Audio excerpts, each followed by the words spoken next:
नमस्कार दोस्तों, स्वागत है आप सभी का संकल्प स्टडी पॉइंट उत्तराखंड में। तो दोस्तों आज हम देखेंगे इंग्लिश से। दोस्तों आज का हमारा प्रैक्टिस सेट रहेगा 39 और इससे पहले दोस्तों इंग्लिश से जो है 38 प्रैक्टिस सेट कंप्लीट हो चुके हैं, जिनको आप दोस्तों प्लेलिस्ट में जाके देख सकते हैं।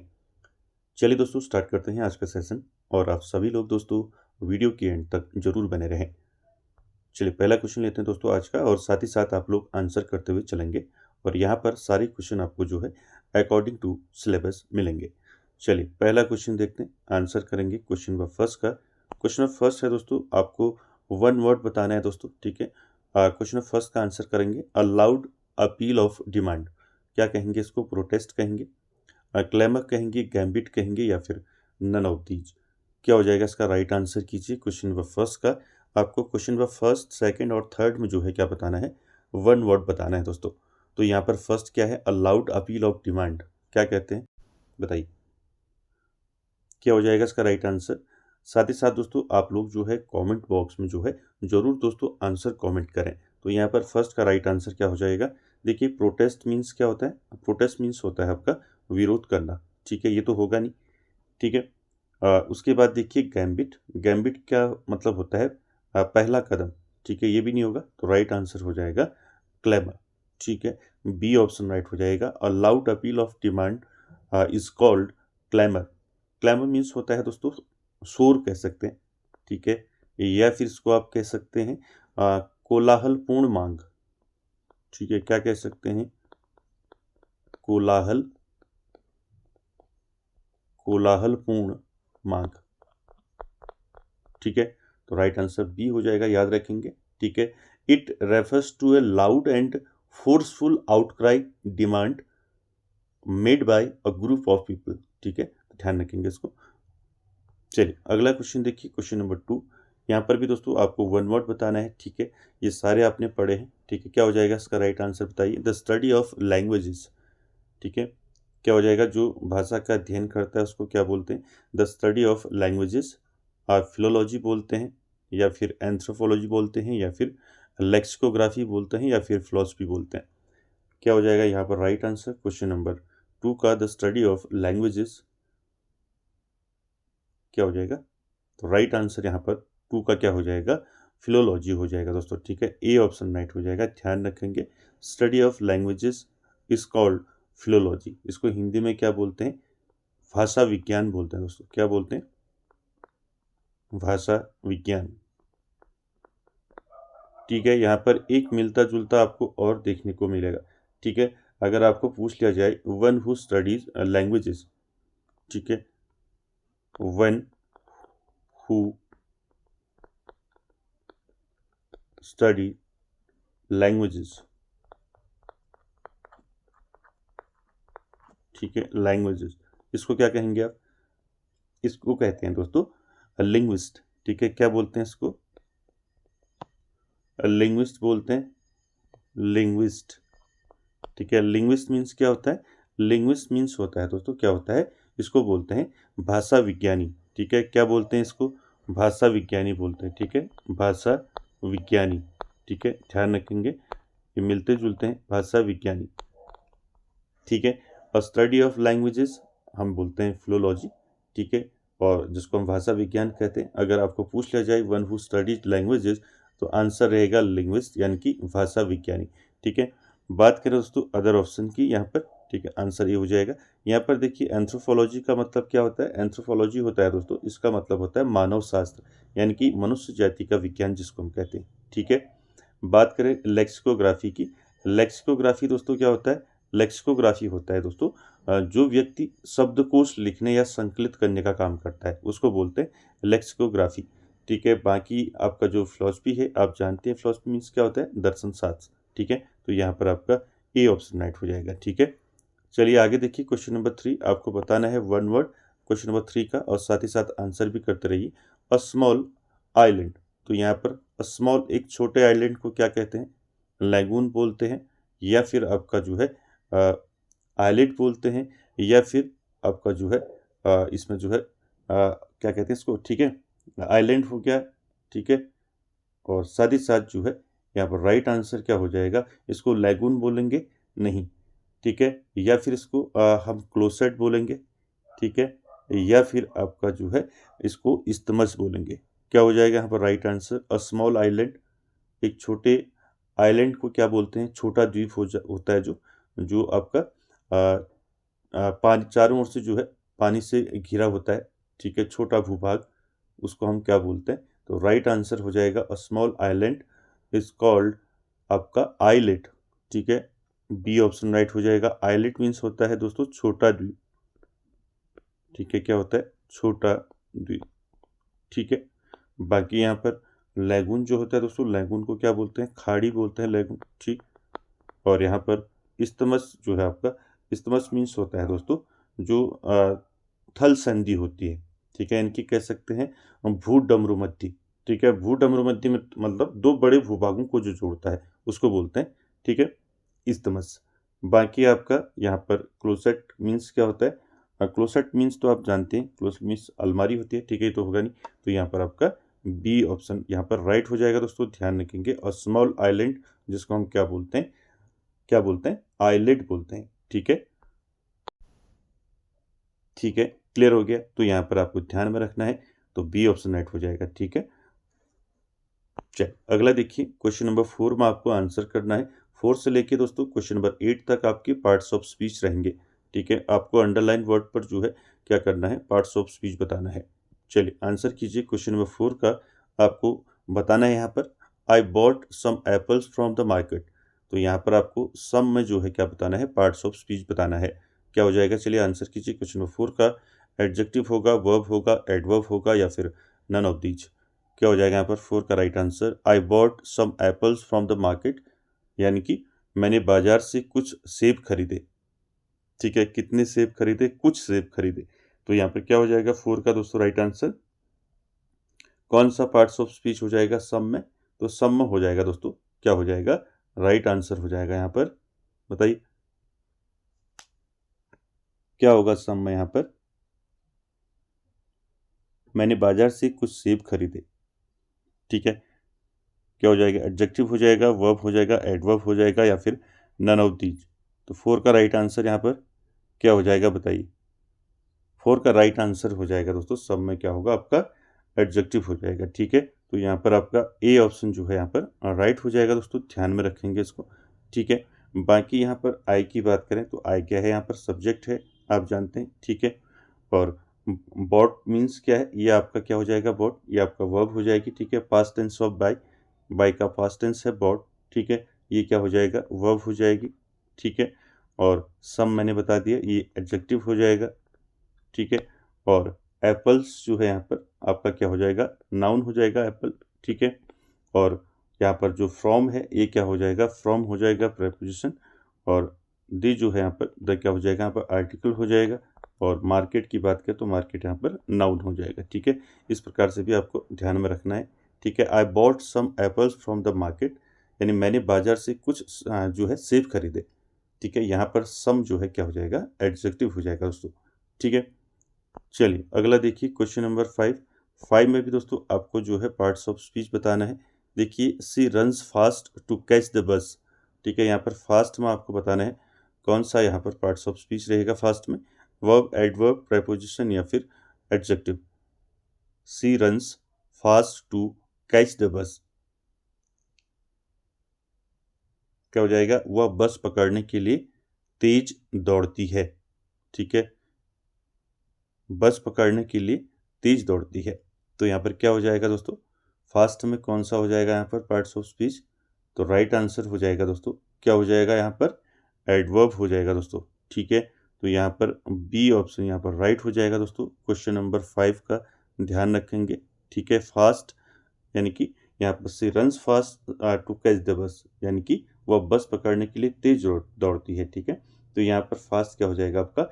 एडवर्ब हो जाएगा, जो मॉडिफाई कर रहा है आपका वर्ब रन्स को, ठीक है। रन्स को क्या कर रहा है? मॉडिफाई कर रहा है, ठीक है, ध्यान रखेंगे इसको। बाकी यहाँ पर पार्ट्स ऑफ स्पीच जो है आपका सी में क्या हो जाएगा? सी आपका सब्जेक्ट हो जाएगा, ठीक है। रन्स की बात करें तो रन्स क्या हो जाएगा? ये वर्ब हो जाएगी, ठीक है। फास्ट आपका एडवर्ब हो गया। और टू की बात करें तो टू क्या पर यहाँ पर क्या हो जाएगा? प्रीपोजिशन हो जाएगा, प्रीपोजिशन, ठीक। और यहाँ पर कैच की बात करें तो कैच आपका यहाँ पर वर्ब हो जाएगी, ठीक है, वर्ब। और द की बात करें तो द क्या हो जाएगा यहाँ पर आर्टिकल हो जाएगा, ठीक है। और यहाँ पर बस जो है, बस क्या हो जाएगा, नाउन, ठीक है। तो ये भी आपको साथ में ध्यान में रखना है, ठीक है। चलिए अगला देखिए क्वेश्चन नंबर 6 में भी आपको पार्ट्स ऑफ स्पीच बताना है। देखिए, I love my parents because they always support me. तो यहाँ पर आपको बताना है बिकॉज में क्या हो जाएगा यहाँ पर पार्ट्स ऑफ स्पीच। चलिए आंसर कीजिए, साथ ही साथ कमेंट भी कीजिए, ठीक है। I love my parents because they always support me. मैं अपने माता पिता से बहुत प्यार करता हूँ या करती हूँ क्योंकि वे हमेशा मेरे साथ खड़े रहते हैं। तो यहाँ पर बिकॉज में क्या हो जाएगा दोस्तों, एडवर्ब होगा, कंजंक्शन होगा, प्रोनाउन होगा या फिर प्रीपोजिशन होगा। तो यहाँ पर क्या हो जाएगा 6 का राइट आंसर। 6 का राइट आंसर हो जाएगा दोस्तों ये है आपका कंजंक्शन, ठीक है। यहाँ पर दो क्लॉज को जोड़ा जा रहा है, ठीक है, बिकॉज के द्वारा जुड़ा है, ठीक है। तो कंजंक्शन हो जाएगा। कंजंक्शन दोस्तों कौन सा कंजंक्शन है, सबऑर्डिनेटिंग कंजंक्शन, ठीक है। Is connect a main clause to a subordinate clause to show reason और कॉज, ठीक है। तो यहाँ पर आप जानते हैं कंजंक्शन, ठीक है। तो यहाँ पर बी ऑप्शन राइट हो जाएगा, ठीक है।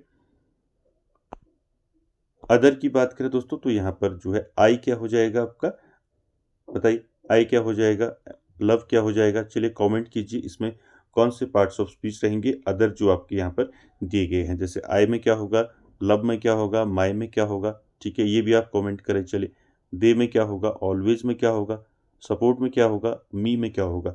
चलिए इसके साथ साथ इस क्वेश्चन नंबर 6 के आपको बताने हैं अदर जो पार्ट्स ऑफ स्पीच हैं सेंटेंस में, इनको आपने कमेंट करना है, ठीक है। चलिए अगला देखिए क्वेश्चन नंबर 7 में आपको आंसर करना है दोस्तों, the baby is sleeping peacefully, ठीक है। यहाँ पर आपको बताना है दोस्तों पीसफुली में क्या रहेगा पार्ट्स ऑफ स्पीच, बताइए वर्ब रहेगा, नाउन, एडवर्ब या फिर adjective. Peacefully, the baby is sleeping peacefully यानी कि बच्चा शांति से सो रहा है। तो यहाँ पर पीसफुली क्या हो जाएगा, पीसफुली यहाँ पर हो जाएगा दोस्तों, क्या हो जाएगा, एडवर्ब हो जाएगा दोस्तों, ठीक है, ध्यान रखेंगे। सी ऑप्शन यहाँ पर राइट हो जाएगा, ठीक है। साथ ही साथ द की बात करें तो द आपका यहाँ पर क्या होगा, यहाँ पर द हो जाएगा आर्टिकल, ठीक है। बेबी की बात करें तो बेबी यहाँ पर क्या हो जाएगा, नाउन हो जाएगा, नाउन सब्जेक्ट है, ठीक है।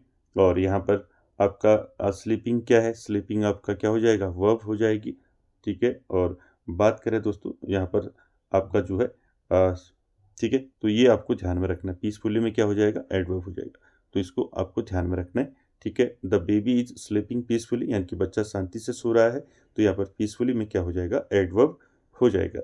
अगला देखिए क्वेश्चन नंबर 8, यहाँ पर भी आपको क्या बताना है, क्वेश्चन नंबर 8 में पार्ट्स ऑफ स्पीच बताना है। There is a big tree near my house. चलिए आंसर कीजिए, there is a big tree near my house, क्या हो जाएगा यहाँ पर, मेरे घर के पास एक बड़ा पेड़ है। तो यहाँ पर क्या हो जाएगा, नियर में पूछा गया है, ठीक है। कौन सा पार्ट्स ऑफ स्पीच रहेगा, वर्ब, नाउन, एडजेक्टिव, एडवर्ब और एक और यहाँ पर ऐड करेंगे यहाँ पर प्रीपोजिशन, ठीक है। यहाँ पर प्रीपोजिशन यहाँ पर ऐड करेंगे, ठीक है। तो क्या हो जाएगा, आप राइट आंसर इसका बताइए। There is a big tree near my house यानी कि मेरे घर के पास एक बड़ा पेड़ है। तो यहाँ पर क्या हो जाएगा दोस्तों, राइट आंसर। यहाँ पर नियर में पूछा है तो नियर में आपका क्या हो जाएगा यहाँ पर, राइट आंसर 8 का। तो ध्यान रखेंगे यहाँ पर आपका जो है ई ऑप्शन राइट हो जाएगा, प्रेपोजिशन है नियर में, ठीक है। और ध्यान रखेंगे प्रेपोजिशन है, ठीक है, नियर, और ये क्या इंडिकेट कर रहा है, लोकेशन जो है इंडिकेट कर रहा है, ठीक है। क्या इंडिकेट्स कर रहा है, लोकेशन को इंडिकेट्स कर रहा है, ठीक है। तो ध्यान रखेंगे यहाँ पर क्या हो जाएगा, प्रेपोजिशन हो जाएगा, ठीक है। ये मैंने ऐड करना यहाँ पर भूल गया हूँ, ठीक है। तो आप इसको ऐड कर लेंगे यहाँ पर ई, यहाँ पर ऑप्शन करके आप प्रीपोजिशन करेंगे इसको, ठीक है। आंसर भी आपका प्रीपोजिशन रहेगा, ठीक है। बाकी दोस्तों अदर की बात करें तो यहाँ पर आपका देयर क्या है, यहाँ पर ये आपका जो है एडवर्ब है, क्या है, एडवर्ब है, ठीक है। और यहाँ पर इसकी बात करें तो इज आपका वर्ब हो जाएगी, ठीक है। बिग यहाँ पर क्या है, बताइए, ए क्या है, आर्टिकल हो जाएगा, ठीक है। और बिग यहाँ पर क्या हो जाएगा, बिग, बिग जो है क्या है यहाँ पर, बिग कैसा ट्री, बिग बड़ा, बड़ा पेड़, यानी तो यहाँ पे क्या हो जाएगा आपका एडजेक्टिव हो जाएगा, ठीक है, एडजेक्टिव हो जाएगा, ठीक है। नियर आपका प्रीपोजिशन हो गया, ठीक है। हाउस क्या हो जाएगा यहाँ पर, हाउस आपका नाउन हो जाएगा, ठीक है। माई क्या हो जाएगा, माई आपका जो है एडजेक्टिव हो जाएगा, कैसा एडजेक्टिव है, ये है दोस्तों पॉजेसिव एडजेक्टिव। ठीक है, तो ये आपको ध्यान में रखने हैं सारी चीज़ें। चलिए अगला क्वेश्चन देखिए, क्वेश्चन नंबर 9। यहाँ पर आपने आंसर करना है दोस्तों सिनोनिम। ठीक है, आपको जो है पर्यायवाची बताना है दोस्तों। किसका बताना है? लेथार्गिक का। चलिए आंसर कीजिए, क्या हो जाएगा यहाँ पर right answer? What is the synonym of lethargic? क्या हो जाएगा? लेजी होगा, क्विक होगा, एक्टिव होगा या फिर एनर्जेटिक होगा? क्वेश्चन नंबर 9 का राइट आंसर करेंगे, what is the synonym of lethargic? Lethargic means क्या होता है दोस्तों? लेथार्गिक मीन मैंने आपको पहले भी बताया था, इसका मतलब होता है सुस्त, या लेजी कह सकते हैं, स्लो कह सकते हैं। ठीक है, तो राइट आंसर ए हो जाएगा, लेजी। ठीक है, और क्विक की बात करें तो क्विक आप जानती हैं दोस्तों क्या होता है क्विक। ठीक है, तो यहाँ पर क्विक मीन्स होता है जल्दी, और एक्टिव का मतलब क्या होता है? एक्टिव का मतलब होता है सक्रिय, और एनर्जेटिक का मतलब होता है शक्तिशाली। ठीक है, तो यहाँ पर ए हो जाएगा। ठीक है, ध्यान रखेंगे, लेथार्गिक मीन्स होता है सुस्त, स्लो कह सकते हैं इसको, लेजी के साथ साथ आप स्लो कह सकते हैं। ठीक है, स्लो के साथ साथ आप क्या कह सकते हैं इसको? स्लगिश कह सकते हैं। ठीक, क्या कह सकते हैं? स्लगिश कह सकते हैं। ठीक है, तो ये भी इसके सिनोनिम है। ठीक है, ध्यान रखेंगे। ठीक है, अगला देखिए क्वेश्चन नंबर 10। यहाँ पर भी आपको क्या बताना है? सिनोनियम बताना है दोस्तों। ठीक है, what is the synonym of trivial? ठीक है, ट्राइवियल का आपको क्या बताना है? ट्राइवियल का सिनोनियम बताना है, पर्यायवाची बताना है। क्या हो जाएगा? माइनर होगा, सीरियस होगा, मेजर होगा, फिर या इसेंशियल होगा? क्या हो जाएगा राइट आंसर बताइए? ट्राइवियल, ट्राइवियल मीन्स होता है दोस्तों मामूली। ठीक है, क्या होता है? मामूली होता है। ठीक है, ट्राइवियल। और यहाँ पर बात करें सीरियस का मतलब क्या होता है? आप जानती हैं सीरियस मतलब क्या होता है? गंभीर होता है। ठीक है, मेजर का क्या होता है? मेजर मीन्स क्या होता है? प्रमुख। ठीक है, प्रमुख होता है ना, और सीरियस मीन्स होता है गंभीर। ठीक है, और इसेंशियल मीन्स क्या होता है? आवश्यक। ठीक है, आवश्यक। तो यहाँ पर जो है आपका ए ऑप्शन राइट हो जाएगा, 10 का माइनर। ठीक है, ध्यान रखेंगे इसको। चलिए आगे चलते हैं क्वेश्चन नंबर 11 में। 11 का आंसर करेंगे। चलिए क्वेश्चन नंबर 11 दोस्तों, अब यहाँ से आपको जो है इंग्लिश लिटरेचर से क्वेश्चन देखने को मिलेंगे। तो यहाँ पर देखिए क्वेश्चन नंबर 11 का आंसर करेंगे। क्वेश्चन नंबर 11 है दोस्तों, Henry Fielding was born in. यहाँ पर आपको बताना है हेनरी फील्डिंग का जन्म जो है कब हुआ था। ठीक है, ये मैंने आपको करवाया था। ठीक है, आंसर कीजिए इसका, क्या हो जाएगा? ये सारे क्वेश्चन दोस्तों मैंने आपको अच्छे से करा रखे हैं। ठीक है, तो क्या हो जाएगा इसका right answer? Henry Fielding was born 1707। ठीक है, तो यहाँ पर बी ऑप्शन राइट हो जाएगा। ठीक है, अगर आपको पूछा जाए, डेट आपको पूछी जाए तो डेट भी याद रखना है। यहाँ पर 22 अप्रैल 1707 में दोस्तों जन्म हुआ था हेनरी फील्डिंग का। कहाँ हुआ था? तो पूछा जाएगा आपको, इंग्लैंड में हुआ था। ठीक है, ये भी साथ में ध्यान रखना है। ठीक है, हेनरी फील्डिंग का जो लाइफ स्पैन है दोस्तों कब से कब तक है? 1707 से लेकर इनका कब से है? 1754 तक है। ठीक है, तो ये ध्यान में रखेंगे। ठीक, चलिए अगला देखिए क्वेश्चन नंबर 12। इसमें आपको बताना है Henry Fielding was educated at. ठीक है, Henry Fielding was educated at Oxford University, Cambridge University, Eton University या फिर ट्रिनिटी डबलिन? क्या हो जाएगा यहाँ पर राइट आंसर दोस्तों? क्वेश्चन नंबर 12 का आपको बताना है हेनरी फील्डिंग जो है, इन्होंने जो है ये कहाँ से एजुकेटेड हुए? तो राइट आंसर कौन सी यूनिवर्सिटी से एजुकेटेड हुए? तो राइट आंसर हो जाएगा ईटन यूनिवर्सिटी। ठीक है, सी ऑप्शन यहाँ पर आपका राइट हो जाएगा दोस्तों। ठीक है, ध्यान रखेंगे, जहाँ पर इन्होंने दोस्तों किस चीज़ की स्टडी की? क्लासिक्स की। ठीक है, इसको भी ध्यान में रखेंगे, सी ऑप्शन राइट हो जाएगा। ठीक है, अगला देखिए क्वेश्चन नंबर 13 में आपको बताना है दोस्तों, आंसर करना है साथ ही साथ। In the guide we come across a dancer, what is her name? आपको बताना है। द गाइड दोस्तों आप सभी ने पढ़ा है। ठीक है, आर के नारायण का है दोस्तों ये। ठीक है, यहाँ पर आपको पूछा गया है डांसर का नेम। ठीक है, यहाँ पर कौन डांसर थे दोस्तों? ठीक है, डेजी, भारती, रोजी या फिर सावित्री? क्या हो जाएगा right answer? In the guide we come across a dancer, what is her name? उसका नाम क्या था दोस्तों? आप सभी जानते हैं, आप सभी ने पढ़ा है। ठीक है, द गाइड। ठीक है, तो राइट आंसर हो जाएगा यहाँ पर रोजी। ठीक है, सी ऑप्शन राइट हो जाएगा। ठीक है, आप जानती हैं रोजी का दोस्तों रिलेशनशिप होता है विथ राजू के साथ। ठीक है, आपने पढ़ा होगा इसको अच्छे से। जिसने नहीं पढ़ा है दोस्तों, ये आप जरूर जो है इसको एक बार द गाइड को अच्छे से पढ़ें, ठीक है। आर के नारायण के जितने भी वर्क्स हैं दोस्तों, इनको ध्यान में रखना है। यहाँ से दोस्तों ज़्यादा आपके जो है कैरेक्टर्स पूछे जाते हैं, ठीक है। तो यहाँ पर सी ऑप्शन आपका राइट हो जाएगा, ठीक है। चलिए अगला देखिए दोस्तों, क्वेश्चन नंबर 14 आपने आंसर करना है, which novel deals with the domestic violence.